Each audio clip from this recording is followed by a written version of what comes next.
Hey everybody, and welcome to the first episode of my bad horror movie reviews. Today, I will be talking to you guys about Pet Sematary. Based off of the Stephen King novel by the same name, Pet Sematary makes you think twice about burying your pets, among other things, in the ground. And who said third time's a charm? This is the third time I'm seeing this movie, and I obviously have no idea why I watched it again. But I wanted to tell you guys that this was a pretty bad movie. Seeing this movie again obviously made me relive all the things that I hated about Pet Sematary. This may be a spoiler for those who haven't seen it, so if you haven't seen this movie, turn away now. But if you have and you just don't care to hear about it again, first the cat dies, and then the kid dies. Maybe it's the other way around, but either way, that's not the point. I mean, I just thought this family should think twice about moving into a house right next door to a busy highway where all these trucks just don't really care about stopping. I'm just saying, bad move on their part. So as far as the acting goes, I didn't think it was that great, even watching this movie this time around, and I knew that certain scenes just really pissed me off. Some of them are kind of spoilerish, especially the ending.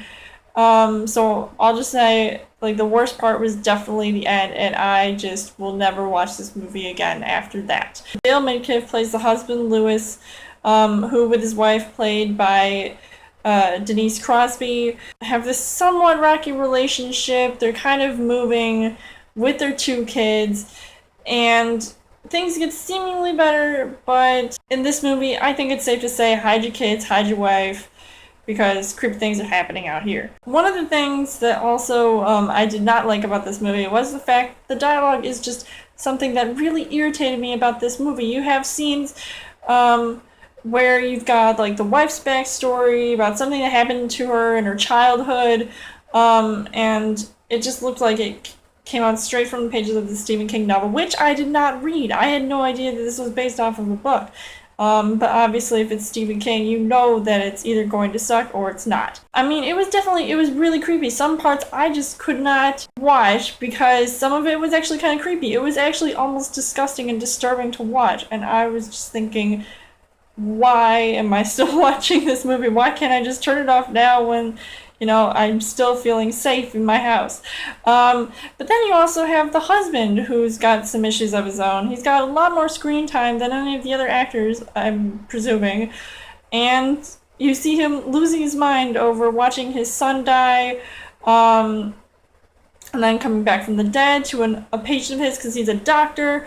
And then this one kid dies and is coming back to haunt him in his dreams. And once again, there's just bad dialogue, and that was a definite huge issue for me. And then you have Fred Gwynne, who plays Judd, this Farmer Brown type character. He's got this attitude he knows everything, because he's obviously lived out in the countryside probably longer than these people who moved in right next door to him, and it gets pretty crazy with him. And you don't know if you want to trust what he has to say, because he's already trying to have some bonding time with the only other guy around. And they go to the pet cemetery, and things just get really creepy and freaky and almost fake looking. But that was because this movie was made in the 80s. Things have changed since then. If they had a remake of this, I wouldn't even want to watch it either way. Everyone, it seems they have their own demons to face, and they're just trying to survive as long as possible so that things just don't kick in, especially insanity, because you don't need that. And can you guys spot that Stephen King cameo? The acting could have been a little bit better, but I'm not even going to talk about the acting anymore. Things were just overacted and overperformed, that the characters, I just didn't seem to care about them anymore, and basically the circumstances that they ended up in, because it was too depressing to watch. I mean, I'm not even going to talk about seeing this family reanimated, because that is just wrong. Then on a side note, you've got the intense movie soundtrack. It definitely reminds me a lot of Children of the Corn, which is also a Stephen King adapted movie. And Mary Lambert directs yet another horror movie, and she also directed a sequel to Pet Sematary.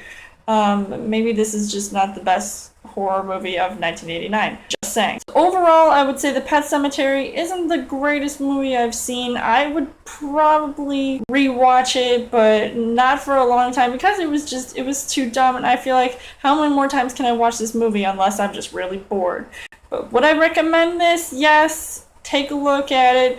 You may not watch it the entire time, but you'll still probably want to pop it into your DVD player and watch it. So if I had to give this a heart rating, I would give it 2.5 stars just because it was okay, but I just don't think it could be anything better than that. So let me know in the comments what you guys think of Pet Sematary. As always, you guys can subscribe to my channel for more movie reviews, movie updates, come back every week for a Chill Thursday video. You guys can also like me on Facebook and follow me on Twitter, and I will see you guys later. Boom!